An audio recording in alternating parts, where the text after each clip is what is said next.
ஆயிஷா 5ஆம் வகுப்பு சுற்றுச்சூழல் பேச்சு போட்டி. உயிர் சிறக்க உடல் தந்த அன்னை தந்தைக்கும் அறிவு சிறக்க கல்வி தந்த ஆசிரியர்களுக்கும் உயிரோடும் நல்லுணர்வோடும் வாழ உணவும் நீரும் காற்றும் இடமும் தந்த இயற்கை அன்னைக்கு என் முதல் வணக்கம். சுற்றுச்சூழல் பாதுகாப்பு நாம் அனைவரின் பொறுப்பில்தான் பேச வந்துள்ள தலைப்பு. கோடான கோடி கோள்களில் உயிர்கள் வாழ்வோல் நம் பூமிக்கு என்பது அறிவியல் அறிஞர்களின் கணிப்பு. இயற்கையும் உயிரும் இறைவன் படைப்பு, அதை அழியாமல் காப்பது நம் பொறுப்பு.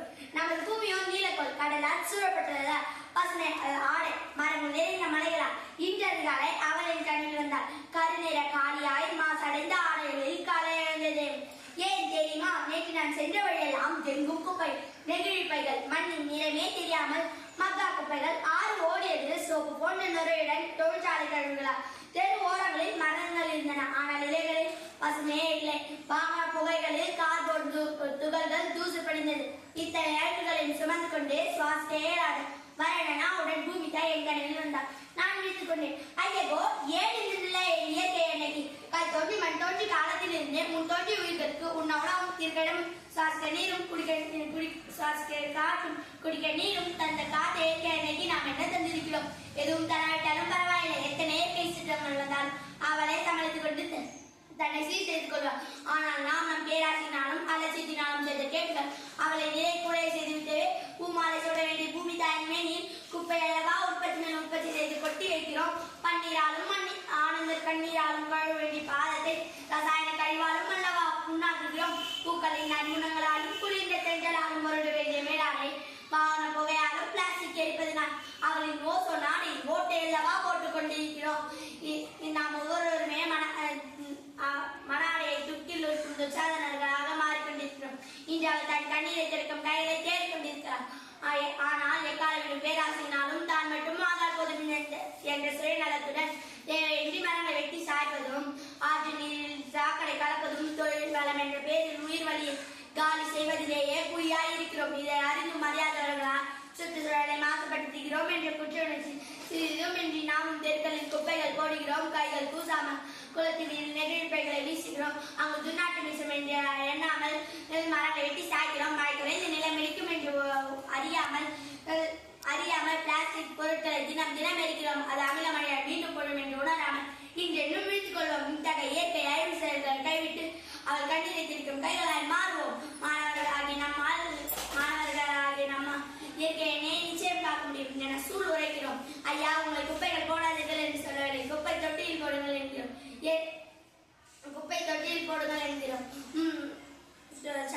தொழிற்சாலையிலேயே வாகனங்களையும் தொழிற்சாலையிலும் இயக்காதீர்கள் என்று சொல்லவில்லை, அதில் மாசு கட்டுப்பாடு கருவிகளை தவறாமல் பொருத்துங்கள் என்கிறோம். இயற்கை உபாதைகளை கழிக்க திறந்த வெளியில் பயன்படுத்தாதீர்கள், தனிநபர் கழிவறையை பயன்படுத்துங்கள்.